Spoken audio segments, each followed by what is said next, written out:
Pada semalam, Esra Awani melaporkan satu kajian yang mendedahkan yang mana majoriti rakyat Malaysia dilihat tidak akan bertoleransi terhadap penularan pandemik COVID-19. Dan ini adalah menerusi tinjauan ataupun kaji selidik yang dilakukan firma kajian kepenggunaan disebut sebagai Detail Asia yang mana menyebut kesediaan rakyat Malaysia dalam melakukan aktiviti harian masih lagi dalam tahap yang rendah. Dan kajian itu melibatkan lebih kurang 1,000 ke 1,200 responden itu sekaligus menunjukkan rakyat Malaysia sebenarnya lebih berhati-hati sebelum merancang ataupun melakukan sebarang aktiviti. Untuk bercakap tentang ini bersama di talian ada menerusi Skype sebenarnya Pengerusi Gabungan Institut Latihan Kemahiran Swasta Bumi Putra, Cik Nordin Abdul Malik. Cik Nordin, seperti yang saya sebutkan tadi dan menerusi tinjauan yang dilakukan oleh firma kajian kepenggunaan, kesediaan rakyat Malaysia dalam melakukan aktiviti harian di luar rumah masih lagi berada dalam tahap ataupun dalam tahap yang rendah walaupun PKPP ataupun Perintah Kawalan Pergerakan Pemulihan ini telah pun bermula sejak 2-3 minggu yang lalu. Jadi apakah sebenarnya peluang yang wujud dalam sektor perniagaan dalam hal ini secara khususnya? Ya, seperti mana yang disebut oleh sejak dulu lagi ya, when there is a crisis there is an opportunity. Jadi dalam krisis COVID-19 yang melanda, sememangnya kita ketahui seluruh dunia manusia sangat berhati-hati ketika ini dan lagi penawarnya tidak ditemui. Tetapi di sebalik rahmat ya, di sebalik Perintah Kawalan Pergerakan PKPP, MCO dan sebagainya, memang ada peluang-peluang perniagaan ataupun cara berniaga yang boleh diterapkan berdasarkan kepada new norm ataupun norma baru yang pada hari ini saya lihat rakyat di negara kita sudah pun mula menerima cara hidup baru yang berasaskan kepada teknologi base pada ketika ini. Yang pertama sekali kita lihat pada hari ini kita sudah pasti sudah melihat bahawa perniagaan-perniagaan yang berasaskan kepada online ini sememangnya telah menjadi satu trend yang tidak begitu asing lagi. Kalau dulu mungkin masyarakat kita lambat untuk menerima perubahan itu, malah seperti kami yang banyak membantu membangunkan usahawan-usahawan IKS luar bandar misalnya, pada hari ini kita telah lihat mereka sudah mula menerima keadaan ini. Perniagaan mereka sudah menjalankan kaedah secara online, menggunakan media sosial dan sebagainya secara lebih proaktif dan agresif. Dan mereka telah melihat hasilnya jauh berbeza berbanding dengan sebelum ini. Jadi kalau dulu pendapatan mereka mungkin sedikit, ada yang dulu kerana PKP dah jatuh 90%. Tapi hari ini mereka telah dapat berlipat kali ganda. Itu juga sudah berlaku. Itu yang pertama. Yang keduanya kita lihat sekarang ini sudah ada juga peluang-peluang perniagaan yang melibatkan pembelajaran dari rumah itu sendiri. Bukan sahaja pembelajaran yang melibatkan pelajar-pelajar sekolah, tetapi juga kursus-kursus yang berasaskan kemahiran baru, motivasi yang baru, yang juga telah menggunakan konsep-konsep baru, iaitu seminar melalui web atau webinar dan sebagainya. Jadi, sudah ada banyak syarikat juga yang sebenarnya telah pun memperolehi banyak pendapatan daripada kaedah pembelajaran secara online seperti ini.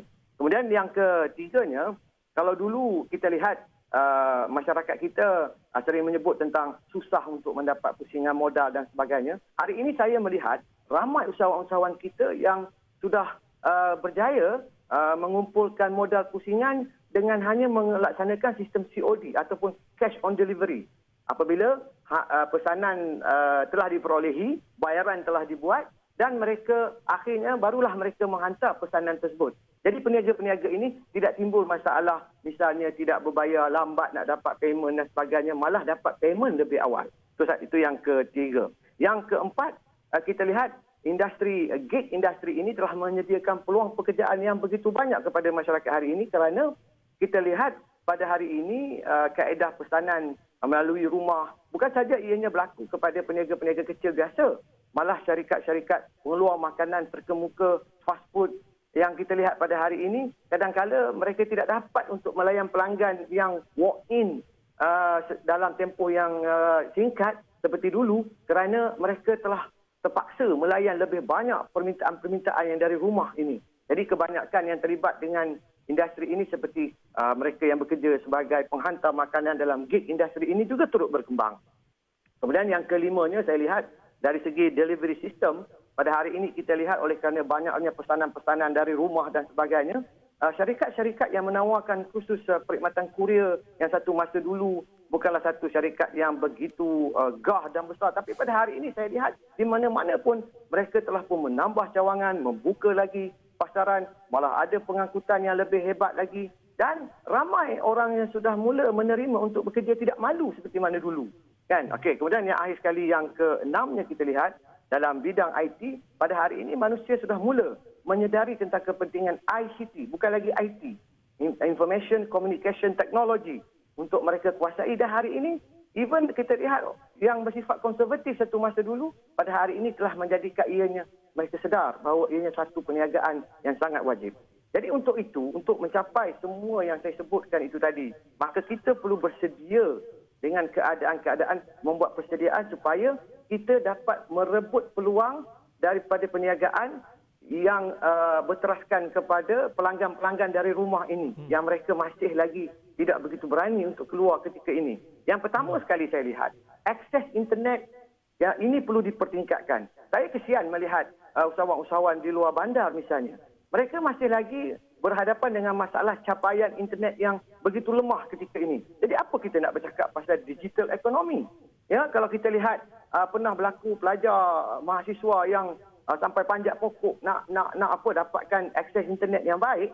Sebenarnya di kampung saya, di kampung Gajah Perak pun, kadang-kadang nak live astro pun kadang-kadang kita terpaksa panjat. Pernah berlaku. Kita terpaksa letak kita punya wifi tempat yang tinggi untuk mendapatkan akses internet yang baik. Itu satu.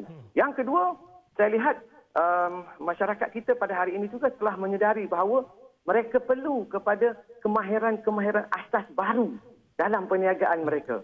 Seperti kemahiran yang berasaskan kepada penggunaan ICT. Kemudian yang kedua, penggunaan tools and equipment. Ya, macam hari ini, contohnya mereka menggunakan